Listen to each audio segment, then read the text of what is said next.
La vidéo d'aujourd'hui est sur le sujet comment concrètement réaliser son rêve d'artiste. Alors je fais cette vidéo tout simplement parce que aujourd'hui je loue ce petit chalet dans les arbres pendant 3 jours pour écrire mon livre et ça c'est un rêve que j'ai depuis vraiment toute petite, que j'ai commencé il y a 2 ans. Et là, pendant les 9 derniers mois, j'ai pas écrit une ligne. Ça a été vraiment, vraiment difficile parce que je voyais ce rêve-là s'éloigner en me disant, c'était trop loin, j'y croyais plus, je voyais pas comment c'était possible. J'étais prise complètement par le rythme effréné de l'entrepreneuriat. Et j'ai fait un Covid en janvier qui s'est transformé en post-Covid vraiment très grave, avec un burn-out. Et j'ai énormément travaillé sur moi. Je me suis fait accompagner par des coachs de mon équipe, des thérapeutes, parce qu'il fallait, j'avais pas le temps en fait. J'avais pas le temps, il fallait que ça aille vite, que je me remette debout, parce que du côté entrepreneuriat, on ne peut pas s'arrêter. Donc je l'ai quand même fait 10 jours, mais c'était pas possible de faire plus. La période là que j'ai vécue, elle a duré 1 mois. Et aujourd'hui, c'est hyper positif ce que j'ai vécu, vraiment, parce que je vois qu'il y a un avant et qu'il y a un après le Covid. Et ce qui s'est passé, la prise de conscience de tout ça, c'est que j'ai été dans cet état parce qu'en fait, je m'étais éloignée de mes valeurs, je m'étais éloignée de mes besoins, de mes envies et de mon rêve. C'est d'écrire ce livre parce que je veux tellement transmettre et c'est super important et c'est complètement lié à mon travail, mon entreprise. C'est aussi lié à mon métier de coach. En fait, les trois sont liés, mais il me manquait cette partie-là, elle est extrêmement importante. Donc, le fait qu'il soit passé ça a remis en question pas mal de choses et ça fait qu'aujourd'hui, je suis là et que ça y est, je suis dans ce projet et du coup, hier, je me suis dit « Ah, mais il faut que je fasse une petite vidéo, il faut que je parle de ça parce que je le vis. » Et je sais qu'il y a d'autres personnes qui aussi ont des empêchements, ont des contraintes pour réaliser un peu ce rêve d'artiste. Donc voilà pourquoi je fais cette vidéo. Première des choses, vous voulez composer de la musique, vous voulez être musicien, vous voulez faire du théâtre, vous voulez écrire, vous voulez peindre, tous ces métiers-là. Première des choses, on sait que c'est très compliqué d'en vivre à 100%. Surtout quand on veut se lancer, il y a un laps de temps. Et après, quand je dis ça, je pense que ça va vous parler. C'est que quand on fait ça, c'est pas forcément pour être reconnu et pour avoir une notoriété ou autre, c'est pas ça. En fait, si on fait ça, c'est parce que c'est un truc on l'a au fond des tripes. C'est dans notre ADN et qu'on a envie de le faire et que c'est une passion. Donc voilà, moi je le vois vraiment comme ça. Donc ça veut dire quoi? Ça veut dire le slashing et c'est avoir plusieurs activités.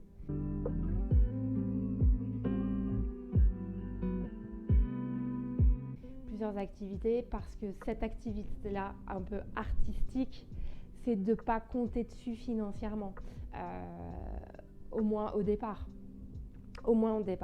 Donc, si vous êtes salarié, est-ce que vous pouvez arriver à vous dégager du temps le soir, le week-end, voir avec votre mari, votre femme, si vous avez des enfants, voir comment vous pouvez faire en fait par rapport à l'organisation familiale.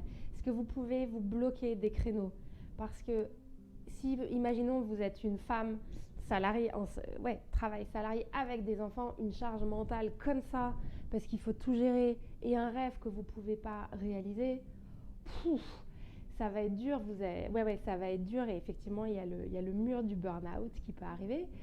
Vous pouvez peut-être en parler avec votre conjoint et voir ensemble comment on peut faire. J'aimerais, moi, avoir un créneau pour moi, rien que pour moi. Et voilà, délimiter. C'est un travail d'équipe pour moi, quand on est en famille aussi. Et après, dans votre couple, si vous n'avez pas d'enfant, là c'est plus facile. Sauf si la personne est extrêmement possessive, là c'est un autre sujet. Mais voilà, au niveau communication, il y a des clés. Il y a des clés pour tout ça.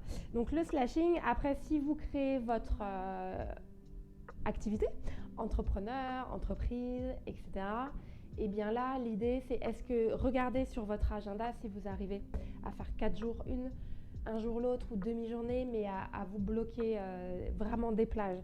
L'erreur que moi j'ai faite, et je ne suis pas la seule évidemment, c'est que j'ai tellement été happée, submergée par l'entreprise que j'avais pu, c'était fini en fait. Donc, et puis il n'y a jamais assez de temps pour son entreprise. Mais j'ai pas une to-do list, j'en ai plein. Il y en a de partout, ça déborde. Donc voilà, j'ai appris à lâcher prise, c'est comme ça, on va gérer les urgences. Par contre, la priorité dans ma vie, ça va être ce projet d'écriture. Donc ça va rentrer en ligne de compte.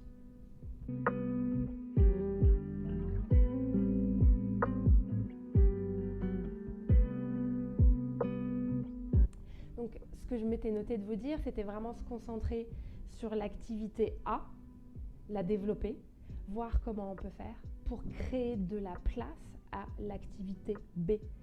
Rien que de mettre dans son agenda des plages, des créneaux bloqués pour ce projet, c'est extraordinaire, vous allez voir, parce que ça va commencer, il va vivre en fait, il est dans votre agenda. Et au niveau de votre cerveau, au niveau de votre cœur, c'est apaisant, parce que vous savez qu'il y a un moment où vous allez vous concentrer dessus. Et puis, vous ne mettrez rien d'autre. Moi, j'avais bloqué, j'ai 4 jours, et j'ai 4 jours. Et c'est comme ça, en fait. Et on organise après autour.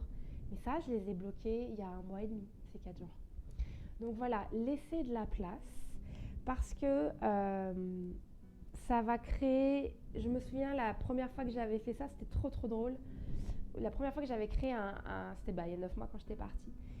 Le lendemain, j'avais eu l'idée du titre et c'était fou, et j'en parlais avec une amie coach qui me suit, avec qui je travaille, et c'est elle qui m'avait aidé aussi à bloquer des créneaux.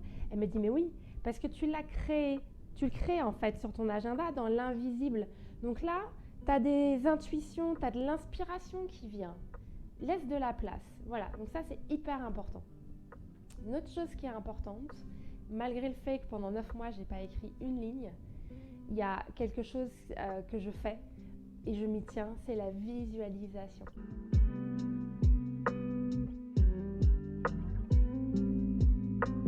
C'est-à-dire que mon projet, je le crée dans l'invisible, dans le subconscient. Et c'est important parce qu'on envoie au subconscient, en fait, pour moi, des coordonnées GPS. C'est là où je veux aller. Et bien moi, en visualisation, plusieurs fois par semaine, je le vois, mon livre. Je le vois, je l'ai dans les mains. Il y a des gens qui le lisent. Je le vois. Il est réel, il est concret. Et ça, c'est génial. Parce que, oui, là, il n'est pas concret, je ne l'ai pas fini. J'ai écrit plus de la moitié, mais je ne l'ai pas fini. Par contre, je le vois fini. Je vois la couverture. Je vois des interviews, des choses comme ça, des conférences. Voilà, je vais beaucoup plus loin. Donc c'est ça que je voulais vous dire. Là, dans la matière, qu'est-ce qu'on fait? Et dans l'invisible, dans la visualisation, qu'est-ce qu'on fait pour le faire avancer? Puisque du coup, le chemin, on a donné la destination et on va y aller. Et on va dérouler. Vous allez voir, vous allez y aller. C'est super important. Et dernière chose, pour moi, que je trouve important, pas d'enjeu financier sur cet aspect artiste.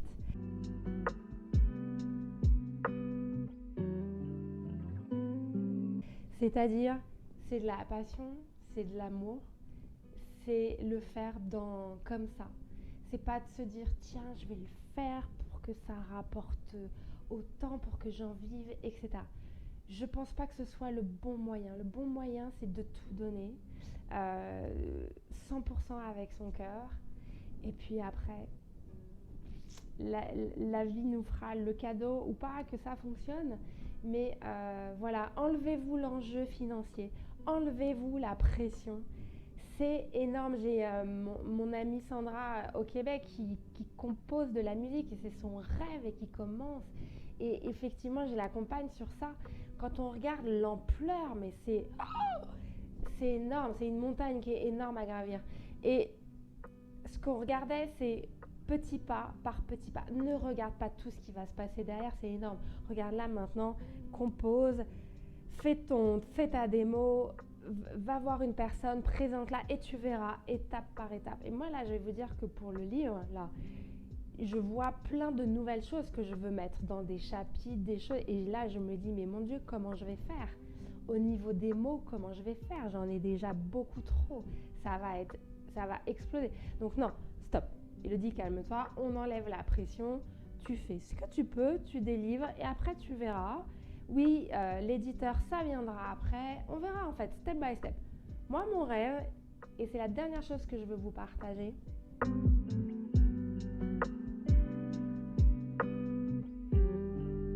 c'est aller au bout. Voilà, c'est ça. Aller au bout de ce rêve-là, n'abandonnez pas. Et au moins, vous serez tellement fiers. Parce que si après, ça ne fonctionne pas, s'il n'y a pas des personnes qui veulent vous acheter vos peintures, qui ne vont pas écouter plus que ça votre musique, que vous n'allez pas composer pour des artistes, que moi, mon livre ne va pas être lu par beaucoup de personnes, et si c'était ça? Et ben c'est comme ça, c'est que ça devait pas marcher, c'est que ça devait pas être ça, c'est pas grave, c'est comme ça. Par contre, moi, j'aurais tout donné, j'aurais été au bout et j'aurais aucun regret.